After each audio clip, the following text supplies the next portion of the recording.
You said that women shouldn't fast before exercise. Tell us why that would be different for a male and a female. It comes down to the brain. What we see from the research in women, it does the opposite. Later on in the day, you'll end up craving and eating more simple carbohydrates and not moving as much. I think heavy weights is the best thing in the world, especially in middle age. Once we hit perimenopause, the very first thing that goes is strength. All of a sudden, I can't run as fast as I wanted. I can't open this jar of pickle. I feel like I have no strength and no power. Dr. Stacy Sims, and I'm a female athlete physiologist. A renowned physiologist has been leading this research, removing the taboo from periods, reframing it as a sign of power. Women are not small men. Science changes, and I'm going to tell people how the science changes. It's a very long period of time where it was calories in, calories out. You have said to be lean, you need to eat more. Can you take us through the science of why this is true? So if we're looking at what I mean by eating more, we're looking at higher protein intake, a wide variety of fruit and veg, then we start to see all these positive changes. A lot of women have said to me in their 50s, they find like the saggy under the arms. If we can take care of with appropriate strength training, we see body composition shifts. Do you take magnesium? What do you think of it? I don't use magnesium. If I were, I would look for to be able to fall asleep and stay asleep. Talk to us about ice baths and women, what you think about that. I created an international shitstorm. This is not my opinion, it's the science. Stacy Sims, as I just mentioned to you, I've been so excited to have you on this podcast because I've listened to a lot of the other interviews that you've done and your work has been popping up for years for me now. And I just think that it is incredible, the knowledge that you have. So I wanted to start by asking you, how did you get into the work that you do? Primarily by accident. And I have had the opportunity to kind of reflect of how I got to be at this point, because my mentor is like, you've made quite a career. And it's like, I haven't even realized that it is a career, because it started from this want and need for equality. And I'm someone who really does not like unfairness or injustice. So when I started university and saw these discrepancies that were happening, and I wanted to get after the why are we being looked at as men? Why are we getting the same advice as men? Why are my results from a lab being thrown out because I have a menstrual cycle? So there's all these things that didn't make sense. And that's kind of how that passion and drive started, really trying to understand me as an athlete and a female. And then also knowing that there's so many women out there who are struggling with fitness and nutrition and sleep and all of the things because they don't know their own body or haven't been taught what's going on with their body as opposed to what we hear in the general mainstream. And as you mentioned just then, you are an athlete. Tell us a little bit about that journey and why cycling became a big part of your life. I started as a runner because my ballet instructor was telling me that I had to choose between ballet and running. And it's at the time where you start to, you go through puberty and your body starts to change. So I stuck with running. And I ran through high school. I was a walk-on for a university cross-country team, but I didn't take it. I decided to go to the rowing team. You're still running, but I was just burnt out with just running. And that's where I found the want and desire for strength training, teammates, understanding your body. And that was also the drive factor for really trying to understand these differences between men and women. And then when I graduated and got to a place where there was no crew team, that's when I picked up cycling and, first triathlon and then cycling. And it's freedom, really. You can go and see so many different things and meet so many different people. And when you're on the race circuit, you see the same people at different races and you make these connections and friendships. And you can accomplish so much when you're riding together or racing together, understanding lived experiences, understanding people's desire to get after a different question, like what kind of nutrition should I use when I'm in the heat or in altitude, or I have to travel transmeridian travel and I'm going to be jet lagged for XYZ race. And so you start to develop these camaraderies as well as a really robust research interest. Mm. So it was a way I was able to be an athlete as well as be an academic to get after those questions that were pertinent in the moment for people who are actually trying to put stuff into practice. I want to start by talking about a quote that you have become kind of very well known for, where you say that we are not small men. And you touched on that just before. And I think it's interesting because a lot of people don't realize that a lot of the research has just been done on men. And I think I was at some sort of luncheon one day and they mentioned this stat. It was like a women in science luncheon, I think. And they mentioned that even with crash test dummies, they were only ever men. So if you're in a car accident as a woman, they didn't have a crash test dummy that they were using on the female body, which it just blew my mind. I think that was the first time I thought, what the hell? And, you know, I'm going to give an example that it was you who said it, where you said that women shouldn't fast before exercise. And I had listened to a podcast where they said it was a male talking, saying that you should fast before exercise. So I start fasting before exercise, right?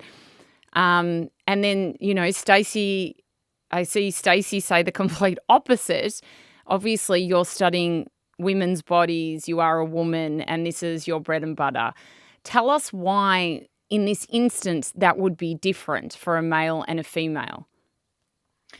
So it comes down to the brain for the most part. When we're looking at some of the control centers of the brain, one of the primary ones is the hypothalamus.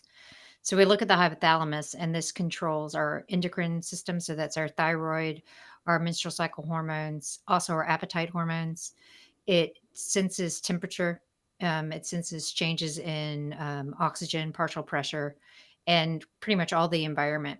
And when we're looking at the sensitivity of the hypothalamus to nutrition density for women versus men, we see that there are primarily two areas of the hypothalamus that are stimulated through either higher nutrient or lower nutrient density versus one area for men. So when we start getting to the nuts and bolts of what happens when you do fasted exercise, if you're doing fasted training, the hypothalamus is perceiving this as a kind of a low energy, high stress state. So if we're thinking about what that then triggers, is we see it triggers a perturbation in our appetite hormones, where after training, you won't feel hungry, but later on in the day, you'll end up craving and eating more simple carbohydrates and not moving as much. So when we're looking at the repercussions of that, most people will do fasted training, not necessarily for mitochondrial benefit, which is a different story all in itself, but most will try to do it as a calorie deficit. They're like, okay, well, I can do fasted training. I can use that as a way to not feel so hungry, and I can end up in a calorie deficit. But we see from the research in women that it does the opposite. You end up eating more and moving less when you do fasted training.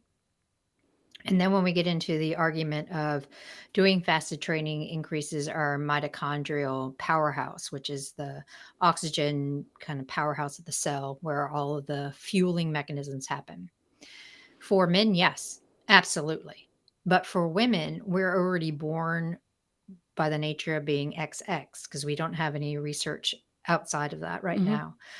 We are born with more mitochondria, better mitochondria density, and more of the proteins that are responsible for mitochondrial health, as well as greater metabolic flexibility.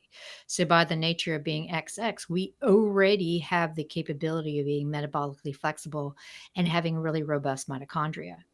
So that underlying current and conversation about doing fasting to have better mitochondrial health holds for men, but doesn't hold for women because we already have it.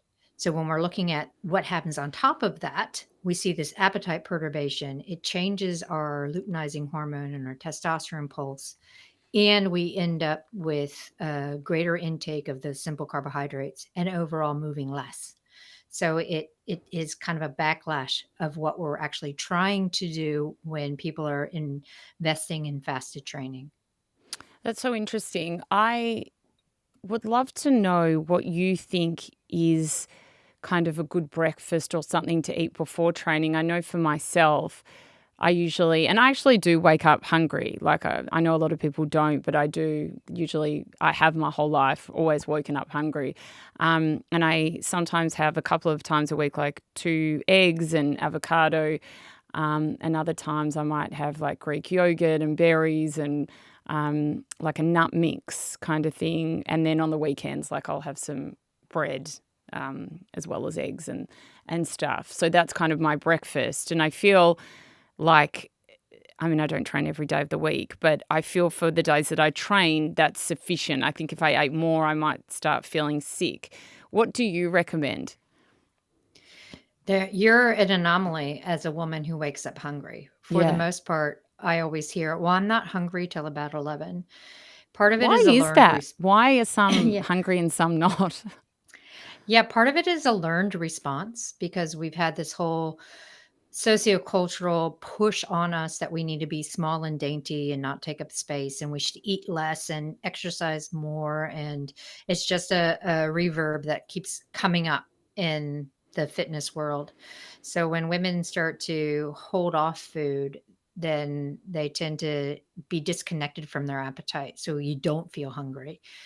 When we look at actual chronobiology type situation, there are differences between a late chronotype and an early chronotype, meaning someone who's a night owl, or what do they call it, a morning lark. Most people who are morning people will wake up hungry, and those people who are more night oriented won't necessarily wake up hungry. So there is an undercurrent for that. So if we're looking at women who wake up hungry and have a breakfast like you, that's great. That's fantastic. What you're describing really does fuel well, and you can have that an hour and a half to 2 hours before training, or even a half an hour before training, depending on how well you feel. But for women who don't feel hungry, it doesn't have to be a lot. It could be a couple of tablespoons of Greek yogurt and a little bit of honey. It could be the infamous protein coffee, or matcha latte that has some carb and protein in it. Because we're just looking at around 150-ish calories before you start training, with some protein and carbohydrate. Because again, that's going to tell the hypothalamus, you know what? There's some fuel coming in. I can handle the stress. We can actually look at this perturbation in our metabolism, and we can accommodate for that, and we can then adapt for that.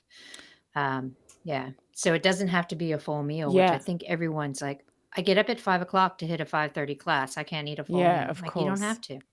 You don't And have to. you've got a sort of coffee that has become extremely popular. Can you tell us a bit about that? What's in it, for those that might want to make it at home?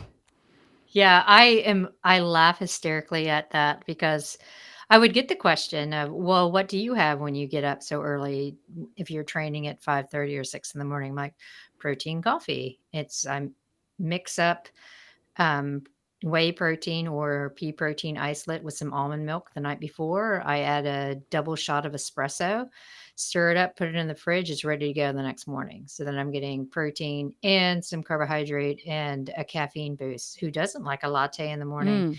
And it's like, okay, good to go. And when it went viral, I was just laughing, because there's so many people who are like, what's the scientific rationale behind it? It's like, well, I can tell you the caffeine and the protein part, but they don't necessarily have to be together. But it works. It's great. And then what would you eat when you got home after training?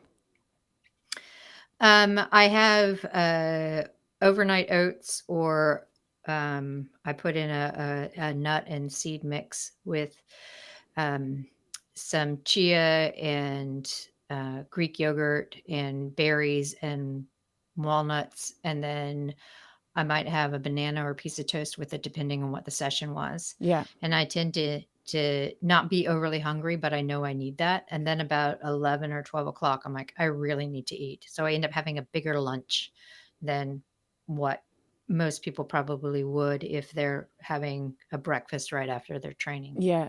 I find lunch is the thing I struggle with the most because, breakfast, I kind of know what I'm going to eat. Dinner is with the family and I'm by myself for lunch.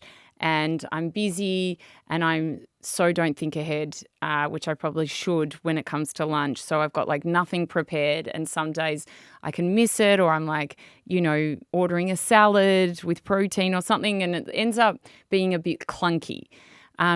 What do you recommend people eat, or women especially eat for lunch, that's going to satisfy them? Because I do find that I get quite hungry, and I can feel that my brain kind of start to get foggy or really starving at around that 3-4 o'clock when I haven't eaten a good lunch.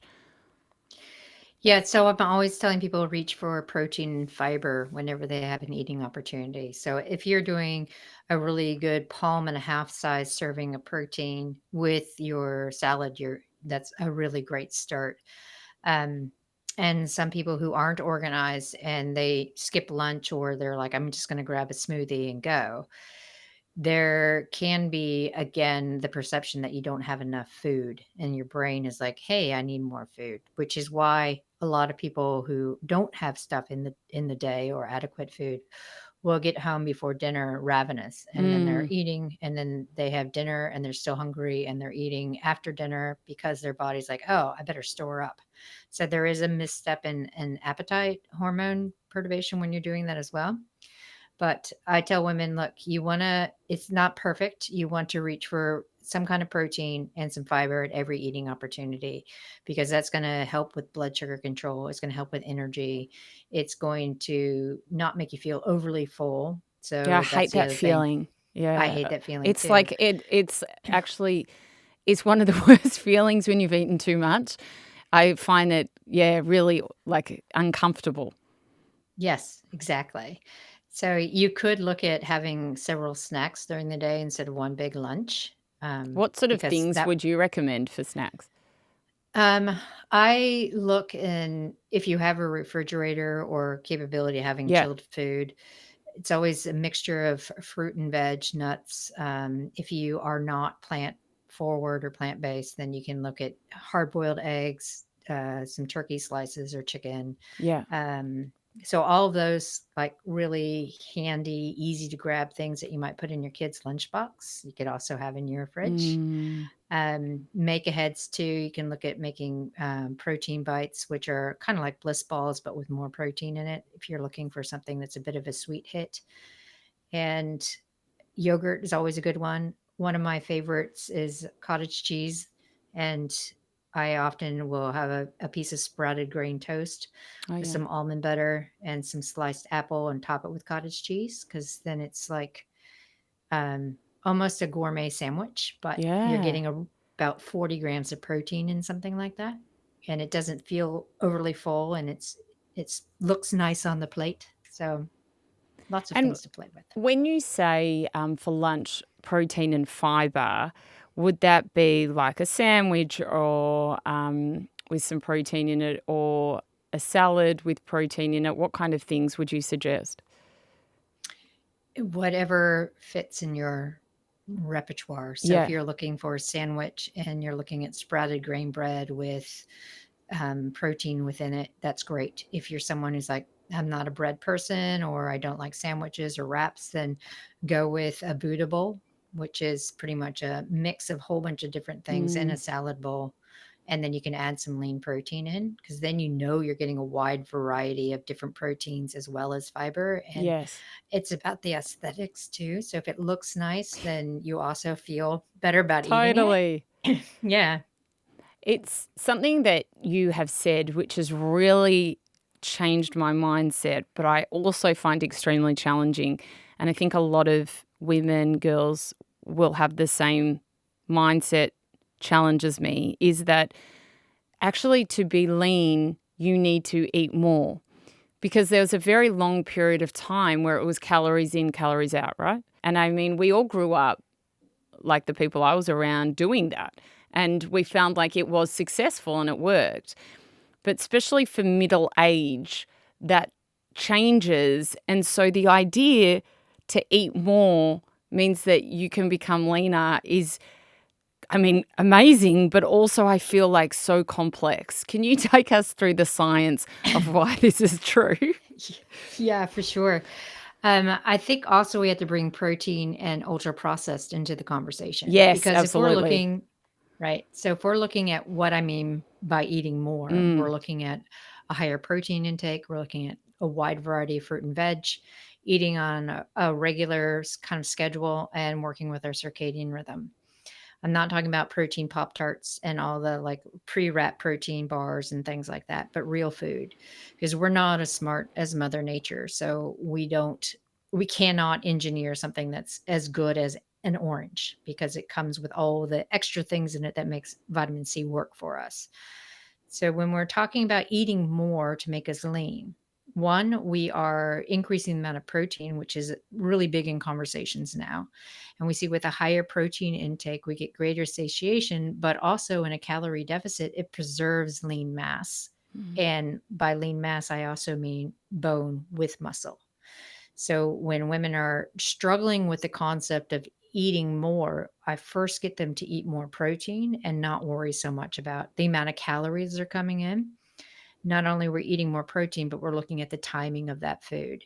Because anytime we have a big hole where we're not eating, like the example of not having lunch and having that big hole of time, we get into a breakdown state or catabolic state. And the first thing that goes is lean mass. So if we can support our lean mass, meaning muscle and bone with higher protein, and we're supporting our gut microbiome with more fiber, then we start to see all of these positive changes. Then, when we start seeing positive changes and we increase the calorie content by increasing the amount of good foods that we're eating, fats and carbs and that kind of stuff, we're having a kind of a reset with the hypothalamus, because now the hypothalamus is like, oh, we have abundance. If we have abundance, that means we can grow lean tissue.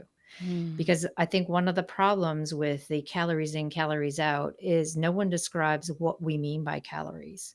Because if we take 100 calories of an ultra processed food versus 100 calories of a sprouted grain, really whole carbohydrate type food, they react completely differently in the body.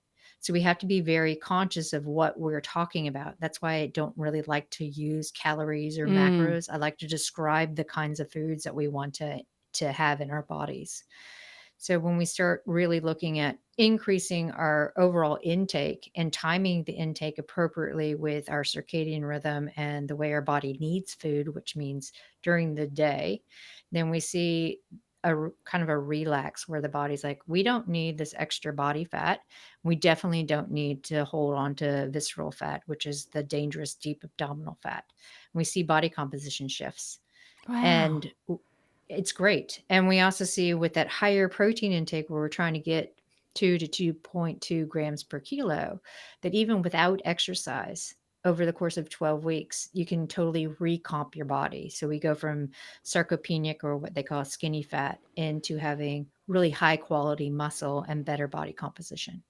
That is so interesting. Yeah, I've heard this term. It was actually years ago when I used to work for a company, and this girl next to me said, I got my body composition tested out, and they said that I'm skinny fat. And I'm like, what? What even is that? And she was explaining to me, because she was lean looking, but she wasn't toned, and I don't think she did much exercise. And she's like, this is skinny fat. And I think a lot of people do struggle with that, especially if they've been skinny when they were young. And then in the older years, their body shape changes a bit, where they're still small, but they actually do hold on to a lot of fat. Yes, and I've seen quite a few DEXAs recently where the woman doesn't do any strength training and she's in her 40s upward. And it's all about cardio and it's about eating clean. So she thinks she's eating really well, but her bone density is really low and she has a very high percentage or a high amount of visceral fat, even though on the outside she looks super lean. If you were to look at the DEXA results and not knowing what she actually physically looks like from a clinical perspective, you would say this person really needs some help. We need to get her to be doing some exercise. So the skinny fat thing, I laugh because in research we call it normal weight obesity. So it's, Really? yeah. When you have a higher percent body fat and we see a low quality of muscle, which is the predisposition to sarcopenia, where you have more fat instead of muscle where muscle should be. Then we see a decrease in strength. We see a lot of health conditions. We see prediabetes. We see elevation and change in our blood lipids. And a lot of this happens in perimenopause as well, when women are so used to doing lots of cardio and not eating a lot and trying to stay lean. Then we have a hormone shift and it changes the entire inside of what is happening. So it's one of those things where I talk about strength training coming from a massive endurance background, but it's so important to have really good body composition as we get older. And that's the paramount thing, is doing strength training. I want to start to talk about that because in my teenage years, when I was calories in, calories out, I also just ran. That's all I did. I just ran 5-6 days a week. I mean, this way before kids. And I sustained so many injuries. I ended up getting Morton's neuromas in my feet and, you name it. And I couldn't run anymore because I, had hurt my feet so much. And then I remember going on holidays and thinking I don't even look that good in bikinis. So why am I running so much? and I really was I'm going to get a PT. And early 20s, I got a PT. And within seriously a number of weeks, my whole body changed. And I was lucky to get abs. And I was wow, this is so much more fun. And I don't have to run anymore, to 6 days a week or 5 days a week, what I was doing. And then as I've gotten older, having interviewed Vonda Wright, Mary Claire Haver recently, and then listening to your work, it has inspired me so much to start really with the strong weights and really heavy weights, I should say. And it's just life-changing. I just actually changed to a different personal trainer, and she's the 31st best CrossFitter in the world. And before I walked in today, I trained her on Monday, and I can't barely walk. Not in a bad way, but in it's just, she's so strict about the way that I do everything and how deep I'm getting in the squat. It's transformational. And I said it was funny that I was talking to you today as I'm wobbling in to be able to sit on the chair. But I think heavy weights is the best thing in the world. I would love you to tell us why you think heavy weights is what people, and women especially, should be doing, and especially in middle age. Yeah, so if we're looking at women who are in their reproductive years, so I'm going to call it up to about 35. You can pretty much just do strength training and either go to failure or lift heavier and do some plyometric work. And you're going to see strength and some lean mass development. But once we hit perimenopause, which can start 30, sometimes even earlier than that, because we have the change in estrogen, we see the very first thing that goes is strength. I have so many women who are all of a sudden, I can't run as fast as I wanted and used to even a year ago. I can't open this jar of pickles. I feel like I have no strength and no power, but they haven't lost lean mass yet. And this is the very confusing part, because we'll hear all this chatter about doing strength training. You don't have to lift heavy. But when we look specifically at women, estrogen is so ingrained with our skeletal muscle. We see that it's responsible for how hard and strongly our contractile muscles actually bind together. And when estrogen starts to fluctuate or decrease, then myosin, one of those key proteins, starts to not do its job as well. So we can't get a really strong muscle contraction. We see that estrogen is really tightly tied to the basic satellite cell of our muscle cells. So when we start losing that, we're also losing an impetus for building lean mass. So if we're looking at lifting heavy weights, and it is a journey, so you're not going to go out and start lifting heavy right away, because as you probably know with your new PT, it's all about form and technique and being safe about it. But when we do that, we're creating more of a central nervous system response to then tell myosin, you better shape up and really bind tightly to actin so we can have really strong muscle contraction. And we also need to be able to regenerate our muscle tissue and build more muscle mass. So it becomes a different type of messaging with regards to how females female bodies maintain and build their strength. When we're seeing a lot of older women who are trying to lift to failure, they might put on some lean mass, but they don't get that strong. We see this in the literature where, yeah, you can lift lighter loads for higher reps, but you actually aren't going to get that power and strength component that we need and want.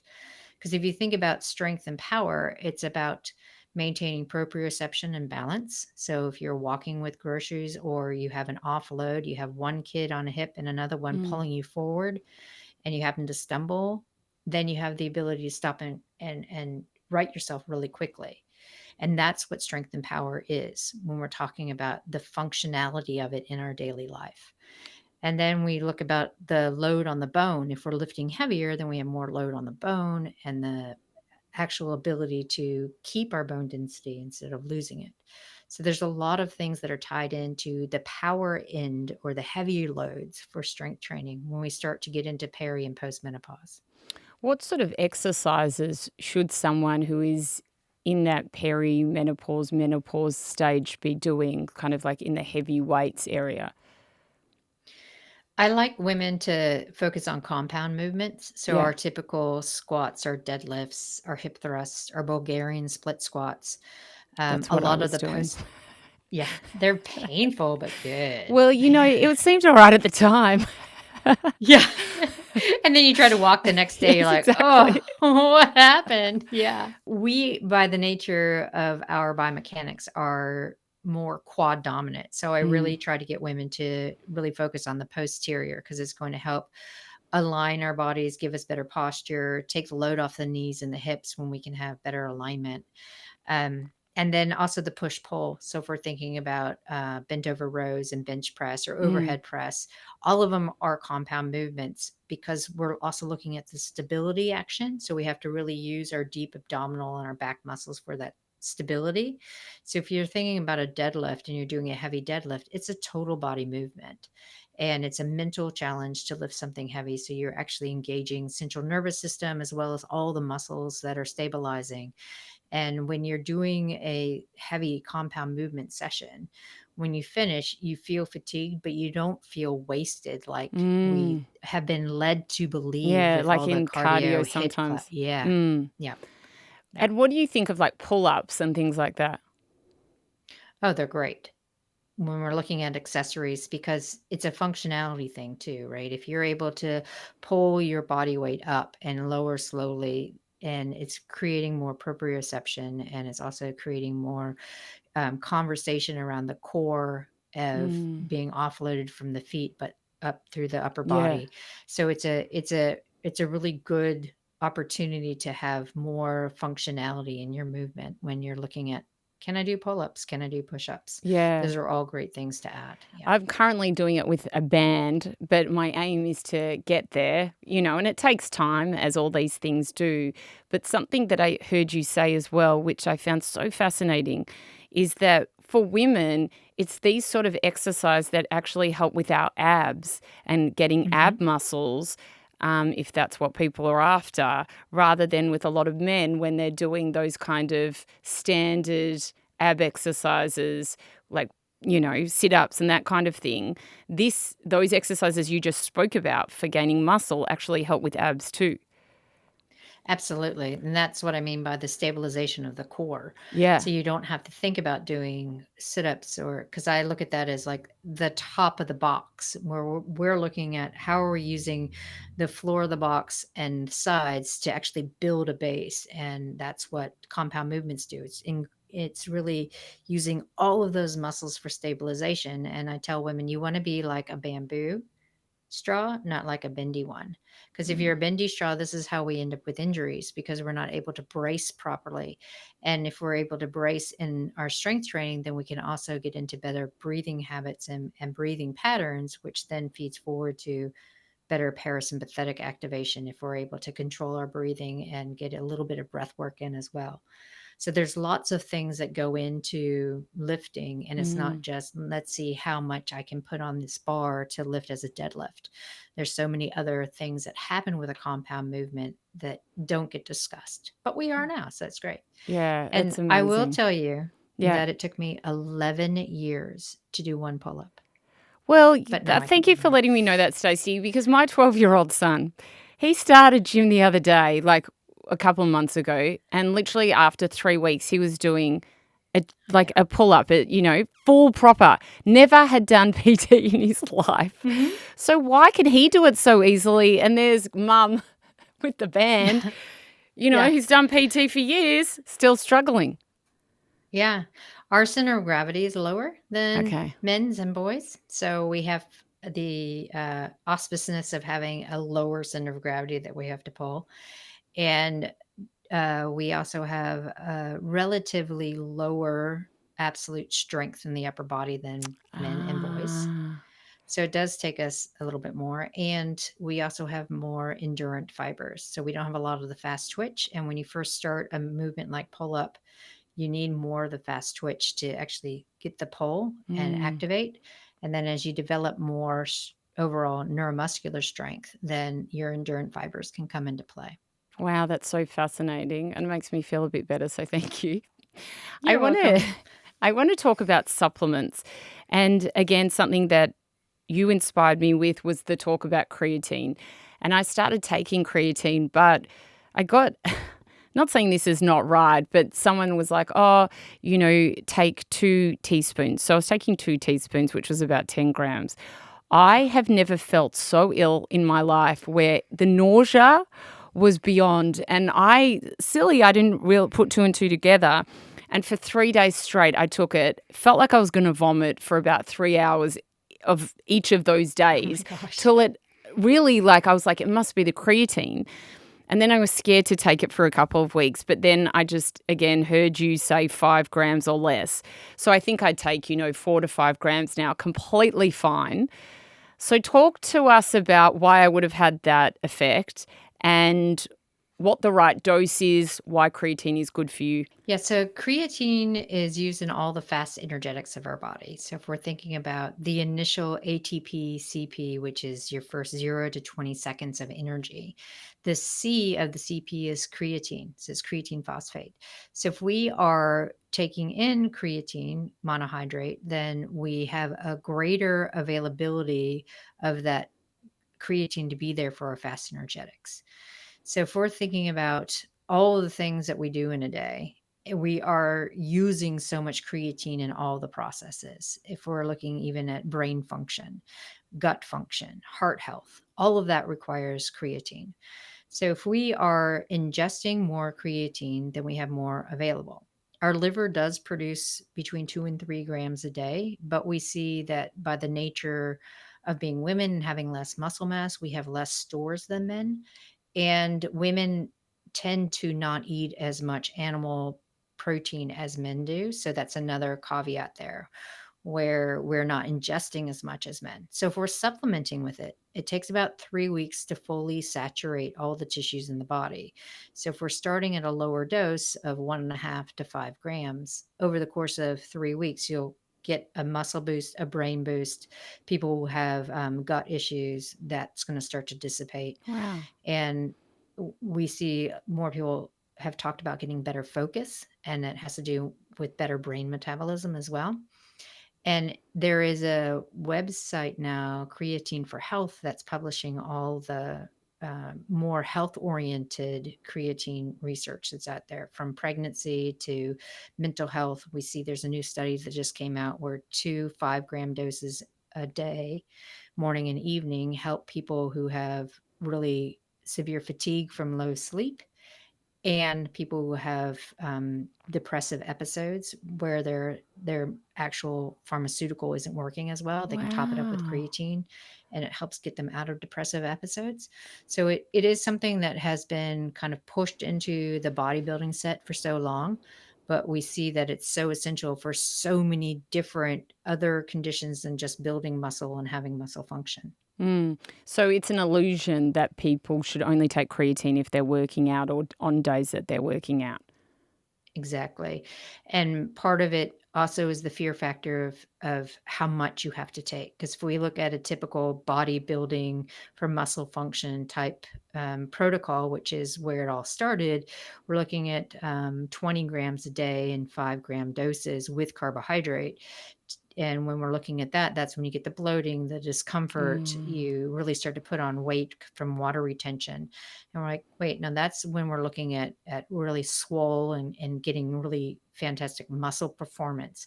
And that's a subset. What we want is for health. We want brain function. We want gut function. We want to be able to have better muscle function as well, but we don't have to go the high doses. We know that a very small amount is very beneficial, especially for women. So would you say between like 3 and 5 grams for women? Yeah. Yeah. I tell women they should start with maybe 1.5 if they're afraid of supplementing, because some Yeah. women don't supplement and they're not sure how they're going to react. So if we go 1.5 grams for 1 week, then work up to 3 grams the next week. And then on the third week, you're starting to get that 5-gram dose in. Then you're slowly accumulating and saturating the body, but you're not overwhelming any one particular system. Not like what You I won't feel did. Don't do nauseous. what I did. Don't Don't start feel off doing 10 nauseous. grams. Yeah. Yeah, it's interesting, the weight thing. I was going to ask you about that. You've explained it well, because I did hear like some talk about holding weight, or more so, like as you said, it's more water retention. But if you're having below 5 grams, you shouldn't have that effect. No. And part of it also is the protocol of having carbohydrate with it, because Yes. creatine and carbohydrate will both hold water. But if you're just having creatine at a lower dose, you don't have that transient water retention. Wow, that's so interesting. I wanted to ask you as well, is there any other supplements, again, especially for women in middle age, that you really recommend that we take? There are 2 others, especially when we're down here in the Southern Hemisphere Yeah. and winter is coming. We look at vitamin D, specifically vitamin D3. Also, we're in the culture in the summer of slip, slap, slop, where we use a lot of sunscreen. We cover up with clothes and hats and stuff. So we're not actually getting enough vitamin D from the sun. We can have small times of exposure, but when I say that, all the dermatologists and people in derm yell at me. What? No, sunburn, cancer. It's like a small amount, a little bit, a moderate amount is going to help in the summer. But we see how vitamin D is so essential for so many other different functions, from building bone, maintaining muscle function, brain health, a better lipid profile, iron absorption, keeping our ferritin elevated. Like almost all the small molecular things that we get concerned about from a clinical scope can be helped with vitamin D3. And then the other one for perimenopause or women in midlife would be omega-3 fatty acids. Because we see that when we are having that perturbation in our estrogen and progesterone, that we also have a little bit of disconnect in the inflammatory and anti-inflammatory responses in our cells. So if we're having more omega-3 fatty acids, it helps with that. It helps with all the breakdown effects in our cells, so we don't have as much oxidative stress that's not being taken care of, and we don't have as much inflammatory responses. So if we can dampen the systemic inflammatory responses, it feeds forward to better lipid profile, less visceral fat, better brain health, better muscle function and muscle accumulation, and a reduction in body fat accrual when we're starting to go through perimenopause. That's so interesting. I wanted to talk to you on that about skin changes, and more to do with like skin elasticity. A lot of women have said to me kind of around midlife, especially maybe after menopause for them, in their 50s, they find like the saggy under the arms, saggy knees. If someone has that and it's upsetting them, is there anything you can do to reverse it or also to prevent it? Collagen decreases as we get older. And part of what we're seeing in skin is a decrease in the elastic profile and properties of skin and tendons. And it's exacerbated by the lack of estrogen, because estrogen, again, it works on every system of the body. How do we counter it? There isn't anything really. We know that doing strength training to really develop the muscle and increase blood flow to all parts of the body really does help with that. You can look at using collagen supplementation. It works on an individual basis. So some women will find it's very effective and other women won't. Mm. And you have to be particular in the type of collagen that you're looking for as well. If we're looking for skin in particular, we want type 1 and 3. But if we start having lots of joint issues and joint pain and soft tissue problems, then we want to look for a type 2. So you want to be very specific in what you're looking for, because we'll see women who have issues around the knees with skin sagging and feeling like, oh, what's going on? They also have inflammatory problems happening within the joint of the knee. So if we can take care of both of those with appropriate strength training as well as type 2 and type 3 collagen supplementation, it can work really well for some women. At nighttime now, I take a combination of collagen and magnesium, the powder. It's kind of started because the collagen it's disgusting. Like it stinks like fish. So you can't take it on its own. Yeah. And I take like a collagen powder as well, which, I don't have problems sleeping, but it's great for that too. And obviously, for your muscles and all that kind of stuff. Do you take magnesium? What do you think of it? I don't use magnesium.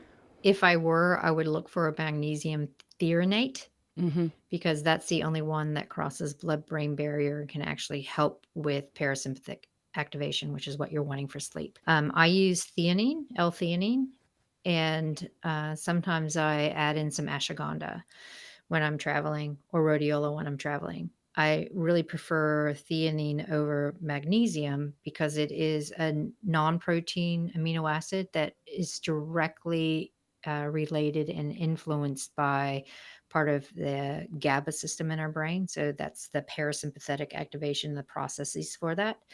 Some people find it gives them focus. So you'll see people taking it during the day, but a lot of people will find that it gives them enough of the ability to shut the brain from being busy to be able to fall asleep and stay asleep. So that's something that I would kind of preferentially use or recommend if we can't get magnesium threonate. Wow, that is good to know. I want to ask you about ice bars now because I have tried them, and I've got a whole chapter in my new book that's out about my fear of the cold and how I was always I hated the cold as a little person. I felt like my body would always get a lot colder than others. Then I went to this Wim Hof retreat and I was able to go into the ice bars and that was fine. So it was more about it's like from a mindset perspective. But I do have to admit, going into those ice bars, something happens to my feet and I feel like I'm in excruciating pain, like excruciating. And I know that you have an opinion on that. Talk to us about ice bars and women and what you think about that. Yeah, so I created an international shitstorm when the clickbait on this came out. And I have to preface, it's not my opinion, it's the science. Yeah. Right. So I'm looking at the science for women and understanding that I started as a thermoregulation environmental exercise physiologist. So looking at hot and cold and altitude. We know specifically that there are sex differences in thermoregulation responses. Specifically, we're looking at the cold. Women will vasoconstrict, and that means that all their blood vessels significantly constrict really tightly to try to maintain a core temperature elevation. Men will vasoconstrict not as tightly and start shivering so they can maintain their core temperature. So if we're looking at getting the health benefits of more parasympathetic activation, better metabolic control, better blood sugar, all of the things that we hear about with ice baths, for women, it's 50 degrees Fahrenheit or around that 14-degree mark of Celsius. That's as cold as you need to get to garner all of the responses that men get with ice. And it stems from the sex differences in thermoregulation. If we were to go the other extreme and look at heat and heat exposure, women can get into a sauna and won't start sweating right away. Men will get in a sauna and start sweating almost immediately because women will vasodilate first. So they're trying to offload heat into the air. And they don't heat up as fast because they vasodilate first. And then they'll start sweating. So if you have a man and a woman that are very similar in their fitness and body composition, and they both go into the sauna, a man will last maybe 10, 15 minutes ago. It's too hot. I got to get out. Woman's like 20 minutes later. Oh, yeah, I'm starting to sweat. So there are significant sex differences that are known in the research. It's just the fitness world has glommed on to trends and ignored the science for women. So when I came out and said, look, here's the science, it's not just me. It's Suzanne Solberg in Denmark and these other group in the US at Natick. We're looking specifically at these sex differences, and women don't need ice to get the responses that people think happen with cold exposure. If you've already adapted to the ice, then you've already adapted and you can still stay in the ice. But for women who are trying to go down the cold plunge journey, know that you don't have to get in ice water. You can get in that 14 to 16 degrees and still get all the benefit and not over stress the body and get it such a sympathetic drive because your body feels like it's under extreme stress. So is it actually bad for a woman to go into like a cold ice bath that is like 3 degrees or something like that? Will it do anything negative? If she's never been in it before, we see that it's a really strong survival response that causes such significant vasoconstriction and a stress to vagal tone that their heart rate will really, really drop in a not so great way. And initially people think that that's a good thing. Ooh, I've dropped my resting heart rate. But the resting heart rate is dropped because blood is flowing less optimally through the body, trying to prevent cold from spreading to the core, as well as telling the hypothalamus is perceiving it as a survival threat. So if you have already fought through all of that and you've come out fine, then you can keep doing it. But if you're just starting your journey, start warmer. And if you really feel like you have to go to ice for some particular reason, if you're an ice swimmer or you're going to go do some cold water swimming, then yeah, you can gradually lower the temperature, but it's not ideal. And I don't know if you know any of the science around this, but I think a lot of it was sold as well on mental health. So, getting into the cold, it helps with your mental health. Like when I say cold, I mean those freezing temperatures, like the 3 degrees. And so is that true for a woman? Well, it's a mental fortitude, right? We have the ability to compartmentalize and say, you know what, I can deal with this. I can deal with this. I can bear this. And we end up being able to compartmentalize our pain. Women have a higher pain tolerance. And when we activate that kind of part of the amygdala of fear and pain, and we're able to dampen it, then we feel like we're getting more of a parasympathetic drive, that we're able to mentally come out of it in a lot better state. But it's a pain tolerance thing. And we're talking about how are we navigating this? How are we going to compartmentalize this stress and this threat to our body?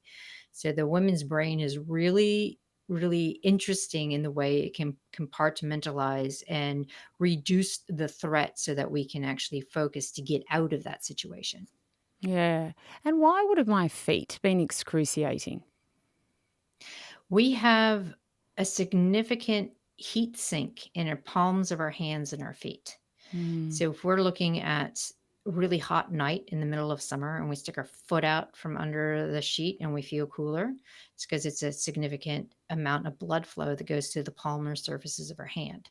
So if you're thinking about the initial vasoconstriction and we're trying to shut down blood flow to the periphery to try to keep our core warm or our central organs warm, you're having such a severe constrictive response. It's almost like Raynaud's in your feet. That explains it. I was jumped out of that thing as fast as I could. I initially could do it well, but not as well anymore.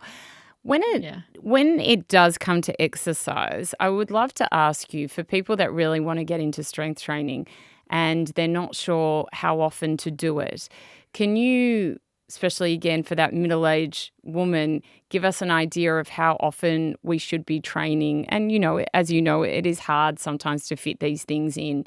So what would be the ideal and maybe the bare minimum? We say ideally 2 to 3 times a week of total body movement. Yeah. And with total body, I mean, like Monday, maybe you're focusing on the squat and the knee forward function of a squat. And then you're doing a subsidiary effect of upper body where you might throw in some pull ups or push ups. And then Wednesday might be the push pull upper body where you're doing bench press, overhead push, something to that effect. And then the subsidiary of lower body. And then on a Thursday or Friday, maybe you're thinking about the hinge where you're working on deadlifts and hip thrusts. So you end up getting total body, but you're really focusing on 3 key areas or 3 key movement planes in the body. And it doesn't have to be 90-minute session in the gym. If we're looking at a really effective squat session, you might go, okay, well, every 2 minutes, I'm going to do 3 to 5 reps of a relatively heavy load. And I'm going to do 5 of them. So in 10 minutes, you're done. So when we're looking at what are we doing, we ideally want, to have that time to really properly warm up mentally and physically, get into the heavy lift, make sure that we build up to the heavy lift. Then we have subsidiary lifts, and you're looking at that hour and a half in the gym. That's a luxury of time that so many women don't have. And they're like, well, I'm not going to do it. I don't have enough time. It's like, no, we can bring it back to 20 minutes. We can do some mobilization. We can do a key lift. Maybe we're not doing as heavy as you want, but we're still getting into the deep squat. We're doing the movement. We're moving. We're adding load. We're moving. We're adding load. And then we do some mobility and we're out. So it's what fits in your day and making a priority to have that time and not feel guilty about taking that time. Because that's the other thing that we as women are so good at doing, saying, oh, I don't have time because I have to do this for the kids or this for my partner. I have to do this for work. And then all of a sudden the day's gone and we haven't had that 20 minutes to ourselves. I currently do 2 1-hour sessions of heavy weights a week and then like half an hour of HIIT, where it's like getting the heart rate up, doing different exercises, just cardio. And then maybe once a week I go for like a long walk, like, an hour and a half, 2 hours or something like that. Is that enough? Yeah, it is. Okay, It good. is. So when you drop down to 1 heavy lift a week, then you're just maintaining. Yeah. But we see like you get the 2, you can gain. 3 is the optimal ideal, but it's not mandatory. So we want to lift often. We want to confuse the body, have variability, and that's what you're doing. You're having your 2 heavy lifts. You're having some HIIT. You're having a stress outside 2-hour walk. Perfect. What do you think? It's never been my thing, but a friend of mine asked me to ask you, and I think it's very common, where women don't do weights, but they'll do Pilates. What are your thoughts on that? Yes. I got lots of haters from this when I was talking about Pilates. Pilates is good for proprioception and isometric control, but it is not the same as strength training with load when we're talking about heavy lifting. We look at Pilates as good for the control and neuromuscular combinations and control, and it's great as an add-on. And I know we're going to get some really bossy comments from me saying that, but it shouldn't be the mainstay of your strength. There are people who love Pilates and are really good at it, but when they go to do a deadlift or they do some other kind of functionality, they just don't have the strength. So we look at Pilates and it doesn't create the loading situation to help with bone and to create that power and strength combination that I was talking about earlier. The reformer is fantastic when we're looking at reformer Pilates and using that pure control. We're getting a really great ability to maintain neuromuscular continuation for proprioception. But if we could do some heavy lifting with it, then you're golden.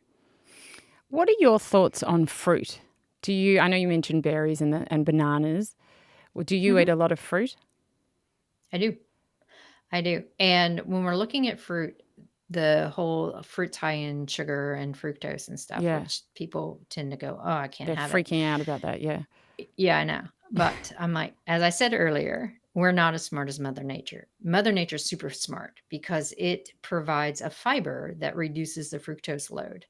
So if we're looking at fruit having pectin in it, that is a type of fiber, plus all the other structural components that create fiber in fruit, that reduces how fast the fructose is metabolized and gets out into the system.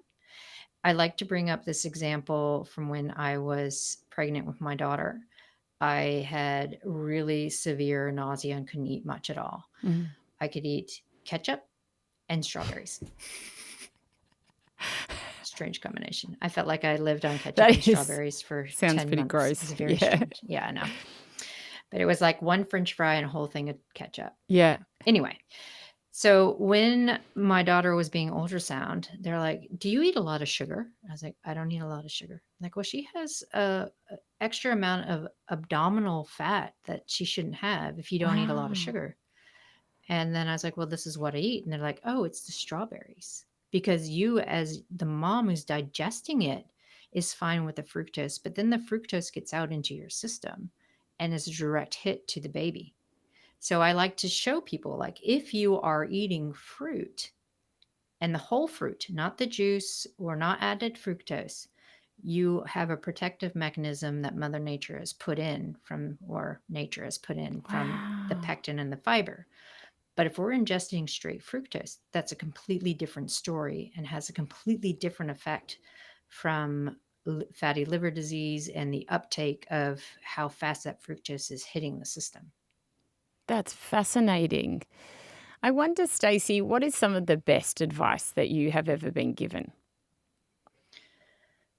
Oh, I think from my mentor at Stanford, Marcia, when she was the PI for the Women's Health Initiative, and they'd just gotten a lot of bad press about it all. And she's like, it's all political. There's lots of people who want to do certain things. And yes, we see the research, but it's been misconstrued.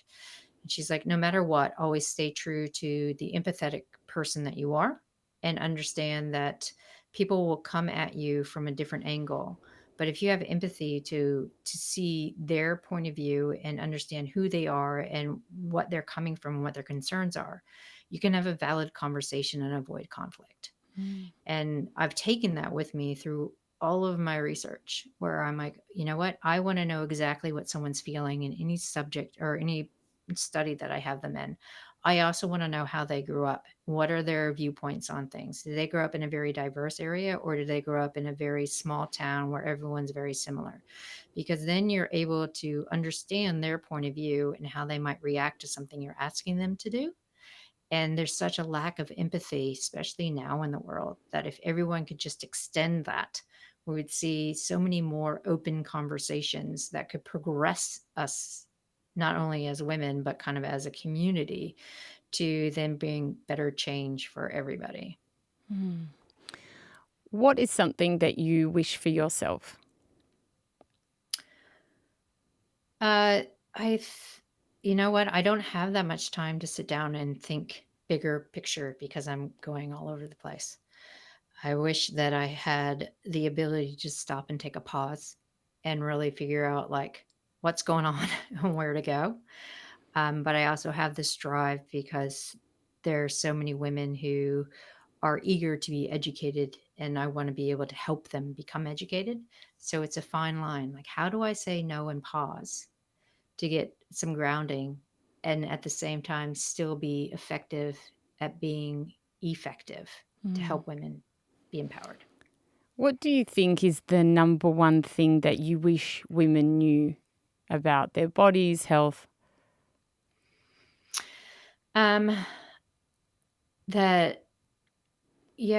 I think part of it is because we live in a world that is so driven by marketing, and marketing is often louder than science. And I also feel like there's a dumbing down of society, that whenever a trend comes out or someone tells someone this is what you should be doing and it doesn't feel right, or you're questioning it, to go try to find where that initial population of research took place. You can go to something like Consensus, which is a new AI app that is pretty much a health scope over ChatGTP.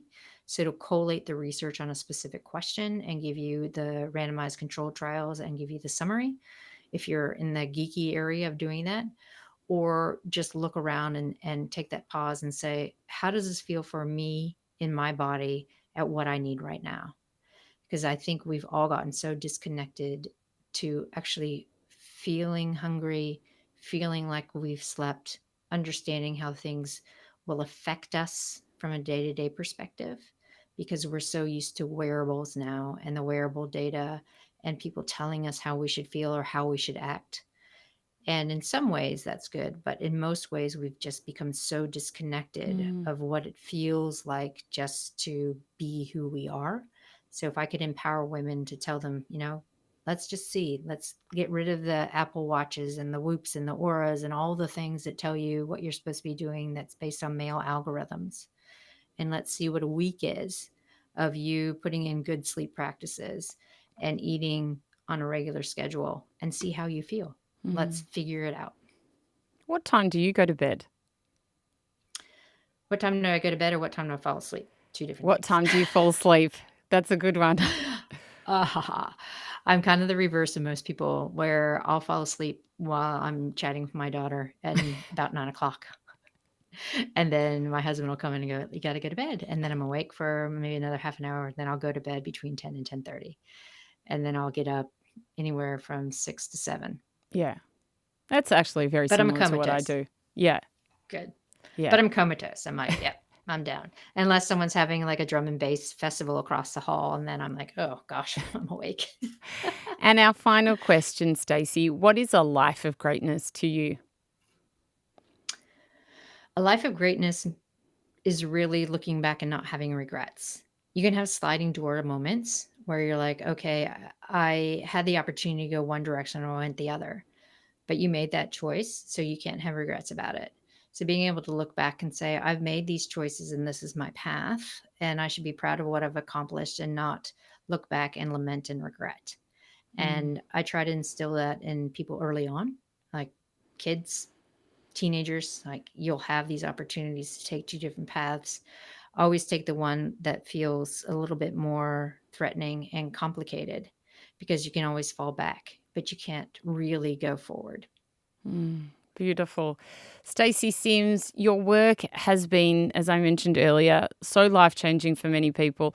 It's been life-changing for me. Honestly, the way that I think about exercise and my body and eating is so different to what I thought about it like 3 years ago. And I think you've just empowered so many women, including myself, to make these changes that are going to help us in the long run. And you're really honestly leading the charge. So it's been an absolute pleasure to talk to you today. Thank you so much for everything you do. Oh, thank you so much for having me. It's been fun.